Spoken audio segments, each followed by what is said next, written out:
Thinking of going to a restaurant for a first date, but not sure what to choose?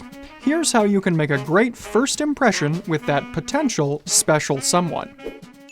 It's no secret that first dates can be both exciting and nerve-wracking. You're often just getting to know a potential significant other, and while a bit of uncertainty can be part of the fun, you don't want to ruin things with an unsuitable venue. When trying to discern a pleasant, engaging location where each of you can get to know each other more, there are a number of factors to consider. Whenever possible, be sure to take your date's needs and preferences into consideration. It's true, finding a restaurant both of you might like can be more difficult in the age of dating apps, since oftentimes you haven't even met in person yet. So, think back to previous conversations to determine their preferences. If you met them online, this might be even easier, since you can scroll through said previous conversations. Or they might have a description or photo in their profile that could hint at the kinds of places they like to visit. So, if you've exchanged social media profiles, look for clues.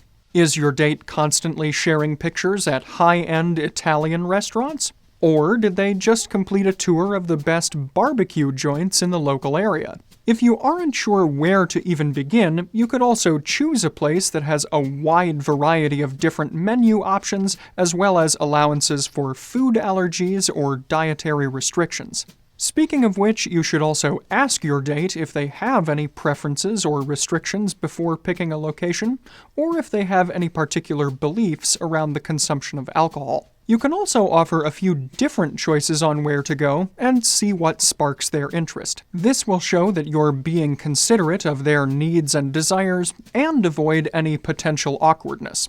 After all, you wouldn't want to bring someone with a seafood allergy to a crab shack. Next, consider whether you want to return to a known restaurant or try someplace new. Often, it's easiest to pick a place that you've been previously, as you know how the food is and can feel more confident recommending it. But if you're more daring, or you don't want your date to feel like you have a home field advantage when picking a known restaurant, you can choose some place that neither of you have been before. This can even make the whole experience more exciting, as you'll have something new to potentially bond over. Just make sure that the venue is generally well-reviewed and someplace that you'd both be interested in trying. The good news here is that there are plenty of ways to do your research before selecting a place that neither of you have been before. There are online review sites like Google, Yelp, OpenTable, or Resy, or for a more in-depth view, there are also blogs and critic reviews. Some online creators in major cities even specialize in finding local restaurants that would make for great first date options. On that note, you should also keep the actual location of the restaurant in mind when making your selection. It should ideally be a neutral location that isn't too far out of the way for either of you. Also, consider details like parking and overall accessibility of the venue to avoid any last-minute hurdles. This can be especially true if you're visiting a restaurant in a downtown or large metro area where things like metered parking or parking garages can be far more common. This could potentially make a restaurant less than ideal for a more casual first date. So, if it is a trickier venue to find and access, it's good to share this information with your date ahead of time so both of you know where to go and what to expect. It's also important to stress that a first date doesn't have to be overly expensive. In general, expectations are lower at this stage of a relationship, and it can be better to pick something that's less stuffy. After all, you're both just trying to figure out if you're going to be a good fit for each other in the first place. Therefore, look for a location that's both comfortable and approachable, but that also shows you put some thought into it. In other words, a fast food joint probably won't cut it, but a 7-course Michelin-starred restaurant is probably going to be too much. We're not saying that there's necessarily anything wrong with fast food or homier fare, by the way. But defaulting to McDonald's could give the impression that your selection was a last-minute decision, implying that you weren't taking things very seriously. So, while it could be the case for some people that the Golden Arches is an ideal location for a first date, know yourself and your date well enough to make that choice intentionally. Conversely, an extremely fancy, very expensive, or even expensive-appearing restaurant might be intimidating or make it look like you're trying to impress your date by throwing around money. Again, if you're both comfortable with haute cuisine, then go for it, but don't feel like you have to break the bank to make for a good first date. To summarize here, overspending on an overly formal dining experience can put more pressure on your date than is necessary. And while it will usually make a better impression than choosing a restaurant that's too casual, you don't want to be too extreme in either direction. To put this in menswear terms then, dramatically overdressing for a given occasion can sometimes be just as tactless as severely underdressing. That's why knowing the formality scale is key. And since we're on the topic of clothes, let's take a moment to go over the outfit I'm wearing in today's video. The central element of my outfit today is my blood orange merino wool sweater from Hawes & Curtis. It is, of course, in a V-neck style, and I'm wearing it over a shirt from Charles Tyrwhitt that features a microgrid pattern in tones of orange, blue, green, and purple, all on a white ground. The shirt has French cuffs, but I'm wearing them configured in a barrel style today with some simple black links to fit more easily under the sweater sleeves. My trousers are in a taupe shade, somewhere between gray and brown, and to highlight some of the secondary colors in the shirt, my socks today are two-toned shadow stripe models from Fort Belvedere in dark purple and dark green.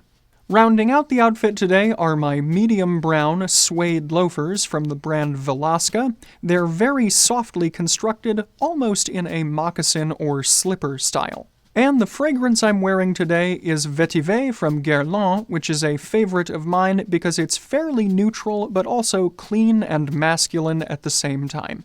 So, for the socks I'm wearing in today's video, as well as a wide array of other classic men's accessories, corduroy trousers, and fragrances from the Roberto Ugolini collection, you can take a look at the Fort Belvedere shop here. Now, first date restaurants don't have to look the same for everyone, and there's no formula to a perfect location. So, try to follow your intuition, but if you're truly unsure, then we've got a few general pointers for you. Restaurants priced in the middle tier with soft lighting and good seating options are generally a safe bet. They situate the occasion in nice territory and show effort while not being overly formal and still relatively affordable. What constitutes mid-tier, of course, can vary based on cultural, social, and economic factors. When trying to figure out that gauge, then, consider your own local restaurant scene and think of which establishments are roughly in the middle. Your answer there will give you a good idea of what to aim for, which is generally at that middle ground or slightly elevated above it. It's also good to look for restaurants that have a quiet, calm vibe. Hectic, loud restaurants aren't conducive to good conversation, which is one of the main reasons for going on a date in the first place.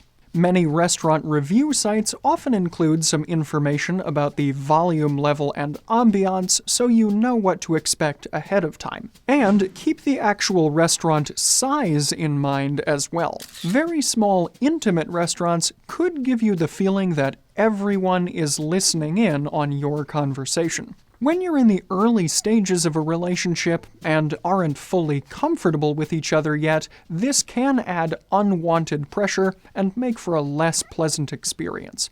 Along with considering the type of cuisine, as we mentioned earlier, the method by which it's served is also a significant factor to consider. It can be fun to partake in experiential or potentially novel experiences where everyone participates in a fun way. For instance, think of everyone wearing bibs and gloves together at a seafood boil, or using the hot pot for certain Asian cuisines. But if you're alone and eating a sloppy joe while your date is having a salad, it could make you feel awkward. So, if concerns about getting your hands or clothes dirty would detract from the evening or be a distraction for one or both of you, consider knife and fork restaurants instead. Cafes, bakeries, coffee, and dessert or wine bars might also be a good option for first dates and be fun in a different way. Places like wine or coffee bars and even jazz lounges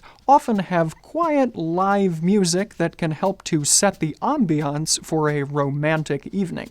Again, just make sure that this isn't loud enough to prevent any conversations from happening. If the venue you've chosen takes reservations, be sure to make one. You might not necessarily end up needing it, but it's better to be safe than sorry. Making a reservation shows your date that you've got foresight and responsibility, and nothing kills the mood like waiting 2 hours for a table. Calling ahead is also good for securing any potential special requests, like being seated in a quieter part of the restaurant or ensuring seating conducive to a first date. Bar seating, or similar configurations where you're not actually facing one another, can be awkward for a date as they don't make for good conversation or for establishing good eye contact. We've already produced separate guides covering prepping for a date, restaurant etiquette, and table manners. Being a classic gent is more than just dressing the part, after all. But outside of that, just remember that the occasion is really about your date and not about the food itself. And while of course we do hope that both are excellent, part of the risk of a first date is that not every place you choose is going to be amazing, or your date might not appreciate your favorite spot as much as you do. But if you pick a place that didn't live up to expectations, it's not the end of the world. Often, we have an idealized version of what will happen in our heads, and while we'd all love to be as smooth and suave as these images from the golden age of menswear, trying in vain to meet this expectation might just make you nervous and hypercritical. So, while putting forth your best effort is important, experiences and plans sometimes falling short is a fact of life. In these instances, staying positive and adaptable when plans don't work out perfectly sets a good tone and shows grace and humility. Of course, these are traits that every potential partner would love to see. Remember to put your date's well-being first and foremost, and then make the best of the situation. It could even become an inside joke between the two of you down the line if things go well otherwise. But if you've done your research and are well prepared for the evening, then you should be able to stay calm, cool, and collected while dining. In conclusion, picking a location for a first date might seem daunting, but it doesn't have to be. It's really more about setting the stage for the other person and seeing if there's something worth exploring between the two of you. And hopefully, after using our advice, you should be planning your second date before too long. Do you have any first date experiences or advice that you'd like to share? Let us know in the comments below.